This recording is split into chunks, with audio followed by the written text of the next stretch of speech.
Alright, working on the 1550. If you remember, I changed all these return lines. Used a copper nickel brake line. It's 3/16 and new nuts. And the longer it run, the worse it leaked, and I'm just kind of fed up with it. I don't know if you can see that. There's a T that screws into the bottom of the injector, and I believe it's got pipe thread on it. And them little fittings with the pipe thread and the inverted flare are about $16 a piece at the ag code dealer, and I need 6 of them. So I'm just a little reluctant to spend that. I will if they'll stop leaking, but I'm not so sure that that's the answer. So that's what I'm doing tonight. As you can see, it leaks terrible. Thought I had this problem solved, but apparently not. So I'm going to start tearing this apart. I've already got the first one off, and I'll bring you back.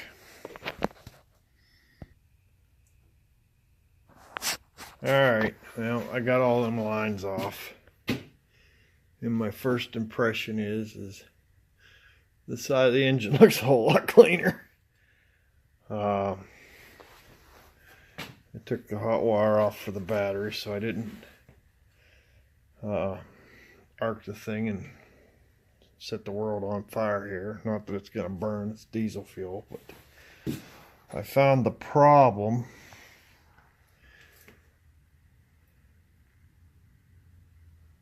Most of these little fittings, the little seat in there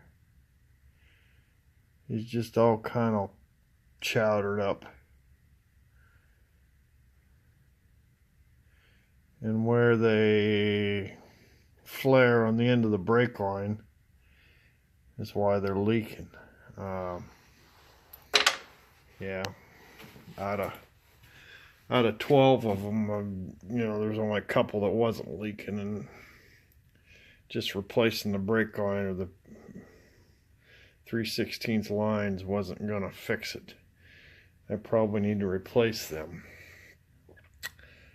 But I just didn't like that. It just looks bad, all that tubing running around in circles, and the problem is these two cylinders are close together and there's a big gap, and then two cylinders close together and a big gap, and I don't know. My next thought was, where's the fittings at here? Alright, yeah, the next thing was my fittings was screw these barb fittings into the injectors. Yeah, I can't do it with one hand. Screw those into there, and then I made this little manifold for that, but then and run rubber hoses between them, but that's just gonna look bad too. I'm not happy with that. I'd have hoses running everywhere. It'll probably look worse than the tubing. So I got some other ideas, and yeah, I'll have to bring you back. Hold on. Alright, this is my, I think the idea I'm going to work with is that there is one of these,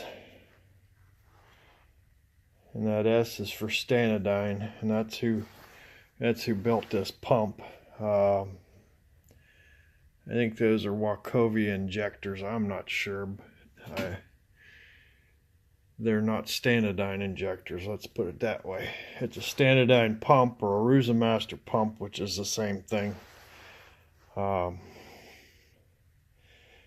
These rubber boots have clamps that go on here, and then there's tubing, 1/4-inch tubing that slides in that hole, and then will be lined up. And this is a piece of 1/8-inch pipe screwed into the injector. I don't know, you can't see it, but yeah. There's a piece of 1/8-inch pipe screwed into the injector, and this slides off of it. These are made to slide over pencil injectors. I bought these for the 1750. I called the local diesel shop, and he didn't have them. He had to order them. I called Agco, and they had them. So I went to Agco and got them, put them on the 1750. And then the diesel shop called me and said, oh, I had my rubber boots in.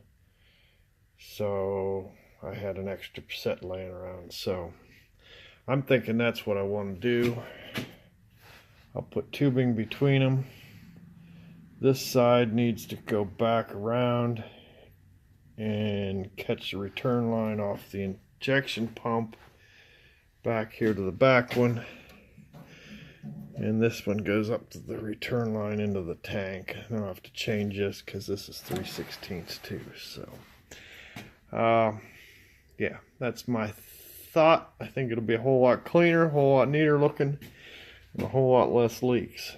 Now, I'll have to clean these off, and yeah, that pipe is apparently the same size as there we are, that's better. The pipe is the same size as the pencil injector, so it slides up in there. I've got these spring clamps that goes on them. They're a Stanidine clamp. Got a whole bag full of them. And yeah, so alright, I'll get this set up here and I'll bring you back.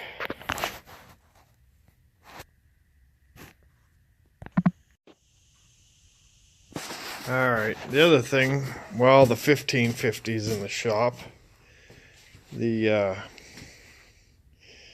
PTO shaft was leaking here, and it's leaking rear end oil. So I pulled it out. I don't know if you can see this, but this bearing is shot.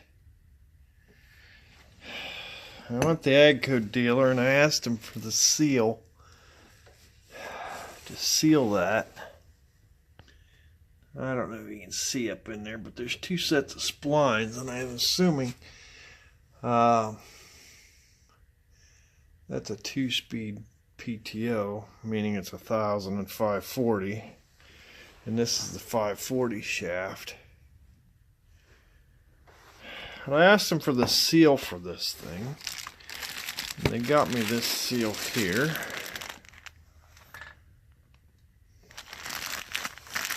And it's a Chicago rawhide seal. I'm not sure that's right. The only place I can see a seal. I mean,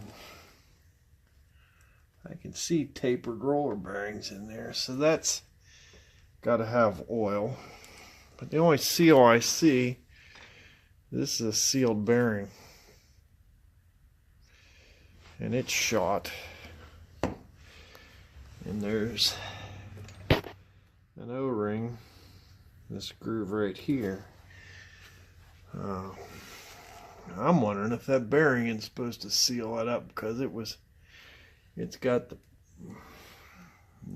drawbar soaking wet. Yeah, I don't know how much oil's in the rear end yet too, so that's just something else we're fixing here while we get the thing in the shop. So yeah, I'll get back to you, because we'll get this figured out and figure out what we're going to do, because I definitely need a bearing for it, and we'll see where the seal's at. If that seal's on inside there, that's fine. I can tear that apart, but if I'm going to tear that apart and find out the seal, they're just using this seal bearing as a seal with that O-ring, and we can fix that too. So alright, I'll get back to you.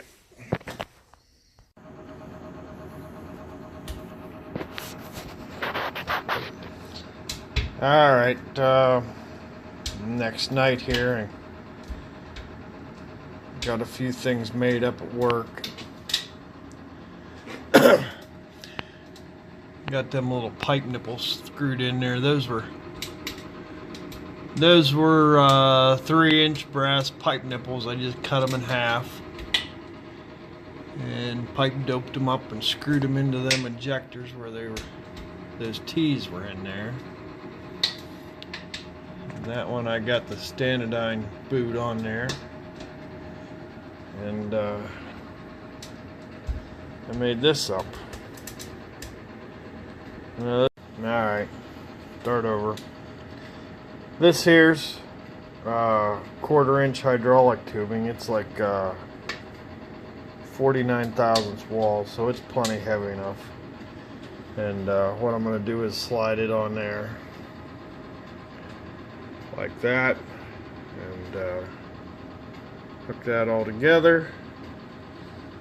I've got a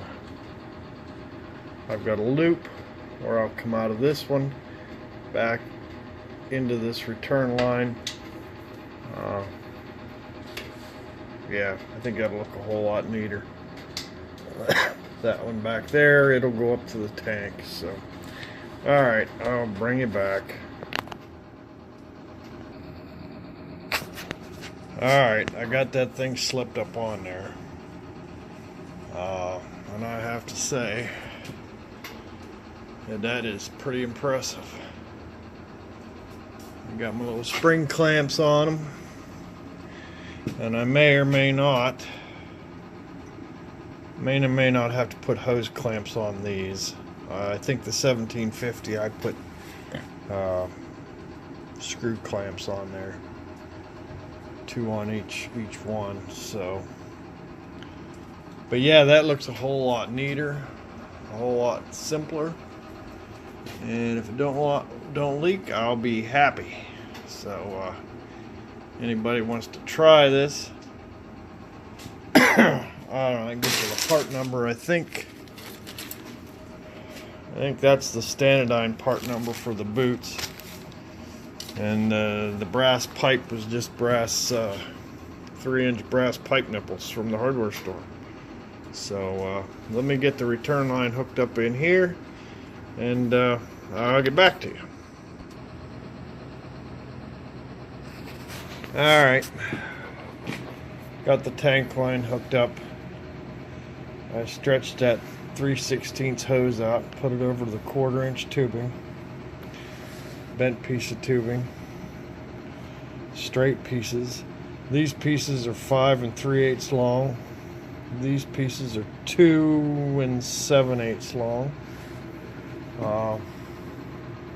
See the little notch there? I cut them in with a hacksaw so that I know that it's into the rubber boot the right amount. And this piece here, this is an elbow. This piece here has a restrictive orifice in it, and I know the one in the 1750 had a check valve, but I don't know. I'm pretty sure they want to restrict the flow coming out of the top of the pump. So that's the orifice.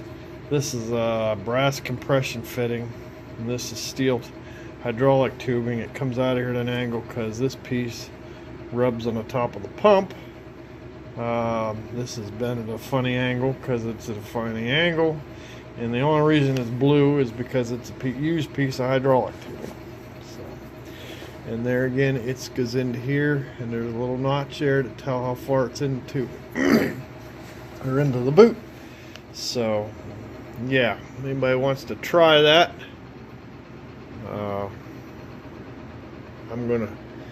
I still have the PTO shaft out of it, so I'm not going to start it, so I'm not going to hook up the battery connections. And I'd really like to find somehow clock that starter around, but yeah, I'm gonna call this well, I may need some clamps. I may need to put some screw clamps on there, so I'm gonna post this the way it is, and when I start it, I'll make another one. So thanks for watching.